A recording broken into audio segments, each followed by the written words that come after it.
अस्सलाम वालेकुम रिज़वान भाई, उम्मीद है आप खैरियत से होंगे। रिज़वान भाई, हम आपकी यूट्यूब पे वीडियो देखते हैं, हमें बहुत कुछ सीखने को मिलता है। आपका शुक्रिया, अल्लाह ताला आपको अपने अफ़्ज़ ईमान में रखे। रिज़वान भाई, दरअसल बात ये है कि हमने वेलफेयर तंज़ीम बनाई है। हमने आपकी तमाम वीडियो देखी हैं, उनसे हमें बहुत कुछ सीखने को मिला है। लेकिन एक हमारा अभी क्वेश्चन आ रहा है कि वेलफेयर तंज़ीम के अंदर जो सदर होते हैं, नायब सदर है, सेक्रेटरी है, इनका क्या ओहदे हैं? कितने ओहदे हैं ये हमें पता है, लेकिन इन ओहदों का क्या मतलब है? इन ओहदों को क्या-क्या ज़िम्मेदारी है? मतलब कि नायब सदर की क्या ज़िम्मेदारी है,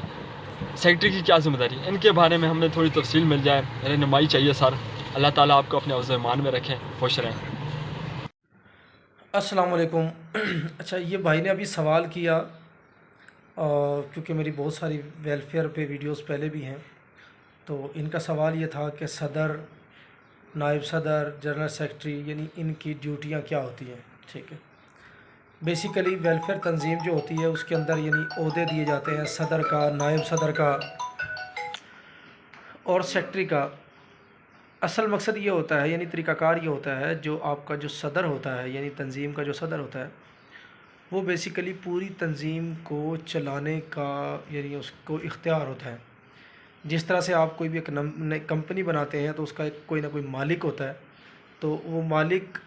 यानी उस पूरी कंपनी को चला सकता है, इख्तियार रखता है, वो ऑर्डर दे सकता है, यानी वो काम करवाने के लिए बैठा होता है, ये यानी मुकम्मल उसके पास आल इन आल इख्तियार होता है। या जब आप मतलब बाकायदा वेलफेयर किसी जगह पे करने के लिए जाते हो तो जो आपने लोगों को फेस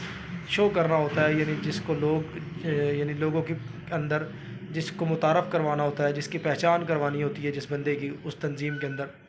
वो बंदा वो सदर ही होता है। ठीक है, यानी बड़े लेवल पे बड़े उस पे जितने भी काम करने होते हैं वो सदर ने करने होते हैं। यानी उसी सदर को देख के लोग डोनेशन देते हैं, वो सदर ही लोगों को एक्सप्लेन करता है कि हम किस लेवल पे क्या काम करेंगे या क्या कर रहे हैं या क्या कर सकते हैं, हमें कितना फ़ंड चाहिए है, कौन सा फ़ंड कहाँ पे लगाएंगे। ठीक है, ये सब कुछ यानी जो एक्सप्लेन करता है, जिस तरह एक मुल्क का वज़ीर आज़म होता है वो यानी नुमाइंदगी करता है पूरे मुल्क की, इसी तरीके से आपका जो सदर होगा इस आपकी यानी वेलफेयर तंजीम का, वो आपकी पूरी तंजीम की, आपके मुकम्मल कामों की हर तरह से वो नुमाइंदगी कर रहा होता है, वो सदर होता है। उसके यही काम होते हैं जो आपको भी बताया। उसके बाद होता है नायब सदर। नायब सदर बेसिकली यानी काम करवाने वाले बंदे को हम नायब सदर क्या देते हैं कि सदर ने जो जो ऑर्डर्स देने होते हैं, जो जो उसने काम जिम्मे लगाए, किसी बच्ची की आपने शादी करनी है, किसी घर में आपने राशन पहुंचाना है, किसी घर में कोई छोटा कारोबार शुरू करके देना है, किसी गली की कोई सफाई करवानी है, किसी जगह पे कोई दरख्त लगवाने हैं, किसी जगह पे कोई आपने परिंदों के लिए पानी का कोई बंदोबस्त करना है, या इस तरह के जो भी काम होते हैं, यानी जो वेलफेयर के आपने जो भी काम करने, चाहे वो साया करना हो किसी जगह पे, पानी का नलका लगवाना हो किसी भी जगह पे। ठीक है, किसी के मतलब जानवरों के लिए कोई सहूलत, किसी को कोई चीज़ देनी है। ठीक है, जो भी आपको यानी किसी भी तरह का वेलफेयर का काम करना है तो उसको सदर सिर्फ ऑर्डर दे देता है कि यार ये काम होना चाहिए या ये काम आप कर दें। वो नायब सदर फिर उस ड्यूटी को सर अंजाम देता है कि वो नीचे टीम इकट्ठी करता है, टीम इकट्ठी करके आगे उनको ज़िम्मे लगा के, उनको बाकायदा बजट दे के और उनको यानी वो जगह दिखा के और उनको वो बाकायदा काम पे लगाता है। ठीक है, तो यानी जो काम करवाना होता है नीचे नीचे वाले तबके से, या जो आपकी तंजीम के अंदर जो कारकुन हैं, उन कारकुनान को मैनेज करना, उन कारकुनान के ज़िम्मे काम लगाना, उन कारकुनान को मुनज़्ज़म रखना, उनकी से तंजीम की भलाई के लिए दिन रात काम करवाना। ठीक है, लोगों की खैर खाई के लिए जो उनकी सलाहियत है उन सब सलाहियतों को बरोए कार ला के यानी उनका फ़ायदा लोगों तक पहुंचाना,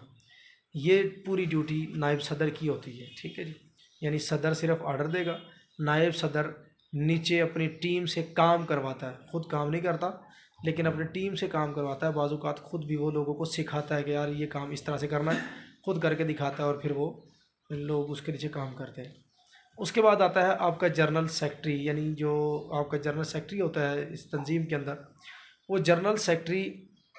यानी नायब सदर ने जो काम करवाने होते हैं वो नीचे जनरल सेक्रेटरी को बताता है कि यार ये काम है फ़लाँ एरिया के अंदर, फ़लाँ एरिया के अंदर, फ़लाँ एरिया के अंदर। तो वो जो जनरल सेक्रेटरी है वो एरियाज़ को कवर करता है कि कौन से एरिया में कौन सी किस्म का काम है, वो किस तरीके से हल हो सकता है, کون کرے گا، اس میں بجٹ کتنا آئے گا، ان سب چیزوں کی جو ورکنگ ہوتی ہے، یعنی اس کا ایسٹیمیٹ نکالنا، جا کے اس جگہ کا وزٹ کرنا، وزٹ کر کے اس جگہ کی یعنی نوعیت کے مطابق کون سا کام وہاں پہ بہتری کے لیے کیا جا سکتا ہے، ان کاموں کو دیکھنا، یعنی یہ جو جرنل ڈیوٹی ہوتی ہے نا، جرنل کام جتنے بھی طرح کے ہوتے ہیں وہ جرنل سیکرٹری کرتا ہے۔ آپ کا یعنی جو کہہ لیں کہ جو بھی بجٹ اکٹھا ہوا ہے وہ مطلب بیسیکلی جنرل سیکرٹری کا کام نہیں ہے، لیکن بجٹ اکٹھا ہو رہا ہے یا نہیں ہو رہا ہے اس کو دیکھنا، ڈیوٹی کے لیے پراپر اسائن کرنا، یعنی آپ نے باقاعدہ ایک پالیسی بنانی ہوتی ہے تو پالیسی بنانا، پالیسی بنا کے لوگوں کو ان تک ان کی جو ڈیوٹیاں ہیں ان کو میسج کرنا۔ اس کے بعد یعنی جو آپ کے ڈونر ہیں، یعنی منتھلی ڈونر ہوتے ہیں یا ڈونیشن آپ کے دینے والے ہوتے ہیں، ان کو باقاعدہ جو میسج کرتے ہوتے ہیں وہ پراپر میسج بھجوانا، ان کا ریکارڈ واپس یعنی جس نے جو ڈونیشن دی اس ریکارڈ کو باقاعدہ مینٹین کروانا، ٹھیک ہے، کس گھر میں کتنا راشن گیا ہے، کس گھر میں بیمار کو کتنے پیسے دیے ہیں، کیا ہوا ہے، ان سب کو مینیج کروانا۔ یہ سب اس طرح کے جتنے بھی کام ہوتے ہیں، یعنی جو جا کے باقاعدہ سرچ کرنا اور سرچ کر کے اس کی صحیح لاگت نکالنا اور صحیح لاگت نکال کے اس کام کو پروسیڈ کروانے تک کی ڈیوٹی جو ہے وہ جنرل سیکرٹری کی ہوتی ہے۔ اس کے بعد چوتھا عہدہ آتا ہے آپ کا یعنی فائنانس سیکرٹری، اس کو آپ کہہ لیں، ٹھیک ہے، جس کو عام زبان میں اکاؤنٹنٹ کہہ دیتے ہیں۔ تو کسی بھی تنظیم کا اسی طریقے سے فائنانس سیکرٹری بھی ہوتا ہے۔ تنظیم کوئی بھی ہو، اس تنظیم کا اگر اکاؤنٹ آپ کو کھلوانا ہو تو باقاعدہ آپ کو یعنی بینک کی ڈیمانڈ ہوتی ہے کہ 4 سے 5 لاکھ لوگ یا 3 لوگ یا 4 لوگ جو بھی ہے،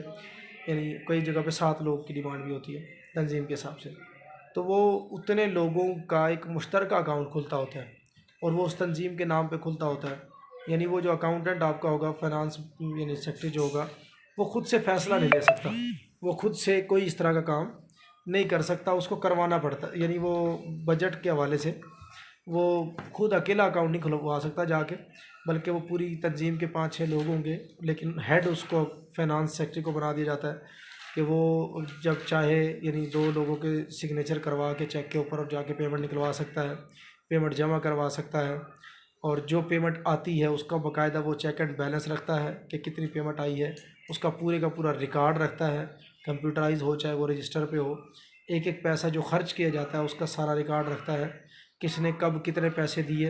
اور وہ پیسے کہاں پہ لگے، یہ ساری ڈیٹیل وہی رکھتا ہے۔ تو یعنی اکاؤنٹنٹ کی ڈیوٹی پیسے کی ان آؤٹ کا ہوتا ہے کہ بجٹ کہاں سے آیا اور کہاں پہ خرچ کیا گیا، یہ پوری ڈیٹیل آپ کا یعنی فائنانس سیکرٹری رکھتا ہوتا ہے۔ تو بھائی جان یہ جواب تھے، اگر کوئی اور کسی قسم کا کوئی سوال ہو تو آپ ضرور کریے گا، انشاءاللہ میں ڈیٹیل سے ویڈیو کے ساتھ آپ کو اس کا پورا جواب دے دوں گا تاکہ آپ کا یہ مسئلہ حل ہو۔ ہاں، ایک میرا پیغام یہ ہے اس ٹائم پہ کہ اس ٹائم پہ میں یہ سمجھتا ہوں کہ سب سے بڑی ویلفیئر کیا ہے؟ سب سے بڑی ویلفیئر یہ ہے کہ اس ٹائم پہ جس طرح سے مہنگائی بڑھتی جا رہی ہے اور بہت عروج پہ، کرونا کے کرائسس سے نکلے اور مہنگائی نے ایک دم سے پہاڑ توڑ دیا۔ ایک آدمی جو 20,000 کما رہا ہے، 30,000 کما رہا ہے یا 50,000 یہ بھی کما رہا ہے، یعنی 20-30 ہزار والے کا تو کیا گزارا ہونا تھا، 50,000 روپے والے کا بھی گھر نہیں چلتا۔ تو لہٰذا بہت زیادہ ضرورت ہے کہ ہر گھر میں جو اس طرح کے مستحق گھر ہیں جن کی آپ ویلفیئر کرتے ہیں، ان گھروں کے اندر کوئی نہ کوئی چھوٹا بزنس سٹارٹ کروا دیں، چاہے وہ آپ کسی کو مطلب چوڑیوں کا کاروبار شروع کروا دیں، چاہے وہ جنرل اسٹور بنوا دیں،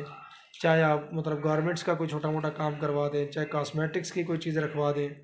چاہے آپ کسی کو کوئی سلائی کڑھائی کی مشین لے کے دے دیں، کسی کو آپ کوئی لیپ ٹاپ لے کے دے دیں، کسی کو گرافک ڈیزائننگ وغیرہ کا کوئی کورس کروا دیں، کسی کو کوئی چھوٹی فیکٹری سرف کی کوئی چھوٹی فیکٹری لگوا دیں، کوئی گھر میں کوئی کینڈی بنانا سکھا دیں، کیک بنانا سکھا دیں، نمکو بنانا سکھا دیں۔ یعنی اس طرح کی چیزوں پہ میں بھی خود کام کرتا ہوں، میری یعنی ان صلاحیتوں کو بھی باقاعدہ استعمال کیا جا سکتا ہے، میں حاضر ہوں، میں آپ کو سکھا سکتا ہوں، اور آپ کو بھی میں یہی مطلب تلقین کروں گا کہ ایسے چھوٹے کاروبار کوئی گھروں میں شروع کروا دیں، چھوٹے موٹے، تاکہ جو مرد بیچارہ 20,000 کما کے لاتا ہے تو گھر میں بھی اس کی بیگم یا اس کے بچے جو ہے چھوٹے بڑے جو بھی ہیں، وہ اگر کوئی نہ کوئی چھوٹا موٹا کام گھر میں کر لیں گے تو ان دونوں کا مل کے اچھا گزر بسر ہو سکتا ہے۔ یعنی ان کا اس مہنگائی میں وہ بجائے پریشانی کے، بجائے ڈپریشن میں آنے کے، بیمار ہونے کے، وہ ایک اچھا گزارا کر سکیں گے۔ بہت شکریہ، تھینک یو سو مچ، پاکستان زندہ باد۔